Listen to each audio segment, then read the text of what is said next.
Hello friends, स्वागत आहे तुमचं पुन्हा एकदा बाईट्स विथ प्रणू चॅनल मध्ये। आज ना आपण आपल्या चॅनल मध्ये अगदी इंटरेस्टिंग अशी रेसिपी घेऊन आलेलो आहोत। सगळ्यांच्या घरी रोजच जेवणासाठी चपाती असते आणि कधी ना कधीतरी ह्यातली एक ना एक चपाती तरी उरतेच आणि मग शिळ्या चपात्यांचं काय करायचं असा प्रश्न पडतो।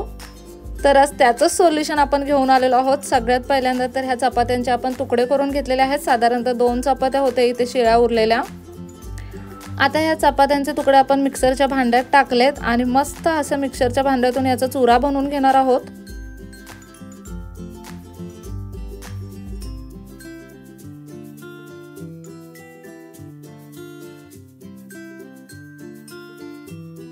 इथे तुम्ही पाहू शकता उरलेल्या चपात्यांचा आपण अगदी मस्त असं चुरा बनवून घेतलेला आहे।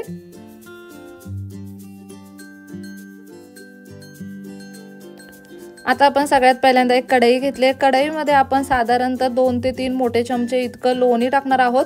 आपण इथे सफेद लोणी वापरलेलं आहे, घरी बनवलेलं हे लोणी आहे।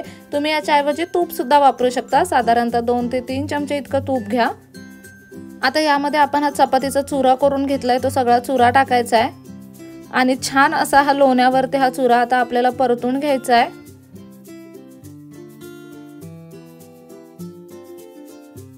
साधारणतः 3 ते 4 मिनिटं चुरा छान असा परतला गेला पाहिजे लोण्यावरती। सगळीकडे असा खमंग सुवास याचा सुटला पाहिजे।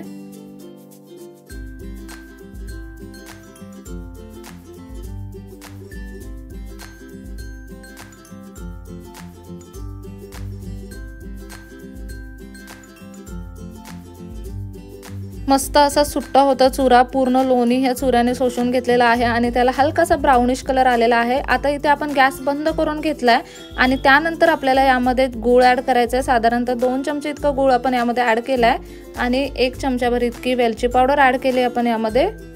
या ठिकाणी एक गोष्ट लक्षात ठेवायची, आपण गॅस बंद करून घेतलेला आहे आणि मगच आपल्याला यामध्ये गूळ टाकायचा आहे, कारण आपल्याला हा गूळ फक्त विरघळवून घ्यायचा आहे, याचा पाक तयार नाही करायचा आहे। यामध्ये व्यवस्थित फक्त गूळ मिक्स झाला पाहिजे। बरोबर कढईची हीट लागून तो गूळ व्यवस्थित मिक्स होतो ह्याच्यामध्ये। चमच्याच्या साहाय्याने आपण अगदी व्यवस्थित तो मिक्स करून घेणार आहोत। इथे अगदी बारीक चिरलेला गूळ वापरायचा, जेणेकरून गुळाचे खडे दाताखाली येणार नाहीत। आता एका प्लेटीमध्ये आपल्याला हे मिश्रण काढून घ्यायचं आहे आणि चमच्याच्या साहाय्याने पुन्हा व्यवस्थित मिक्स करून घ्यायचं आहे। मिश्रण थोडं गरम असेल, त्यामुळे आपण चमच्याचा वापर केला इथे।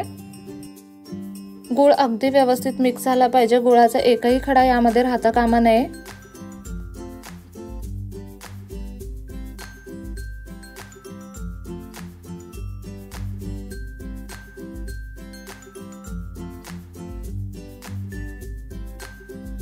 इथे आता हाताच्या साहाय्याने सुद्धा मिश्रण आपण मिक्स करून घेतलंय। यामध्ये आपण लोणी वापरलंय, त्याच्यामुळे अगदी छान ओलसर असं मिश्रण तयार झालंय।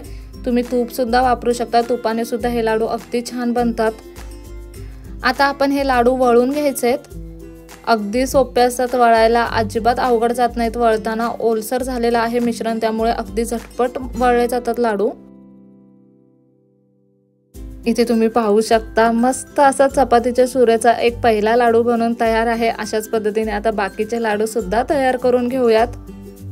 आपण यामध्ये गूळ वापरलेला आहे, घरचं लोणी वापरलंय किंवा तुम्ही जरी तूप वापरले तरी हे लाडू अगदी पौष्टिक आहेत खायला। घरातले सगळेच हे लाडू अगदी आवडीने खातील आणि तुम्ही हे लाडू 2 दिवस आरामात ठेवू शकता, खूप छान राहतात। अतिशय सोपी आणि हेल्दी अशी रेसिपी आहे। नक्की ही रेसिपी घरी ट्राय करा। कसा वाटला व्हिडिओ कमेंट बॉक्स मध्ये नक्की सांगा। चला तर मग पुन्हा भेटू अशाच एका नवीन व्हिडिओ सोबत। तोपर्यंत मस्त खा, भरपूर फिरा आणि आनंदी राहा।